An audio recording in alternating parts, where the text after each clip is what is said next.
Let's be honest, right from the start, Sword Art Online gets way more love than it's earned. People talk about it like it changed anime forever, but when you actually watch it, most of it's just noise. The pacing's a mess. Whole arcs rush by or drag for no reason, and the drama feels forced instead of earned. It wants you to care, but it never does the work. And the main character doesn't help at all. He's strong at everything, good at everything, and somehow every problem bends around him. There's no edge to him, no real growth, and no risk.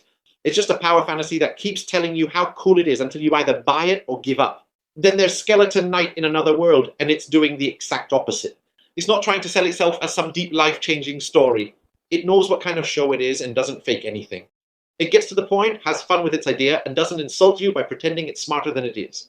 Skeleton Knight's fun, it's sharp, and it actually delivers what it promises. So yeah, that's what we're doing here. I'm breaking down why Skeleton Knight is straight up better than Sword Art Online. One show understands the genre and plays it right.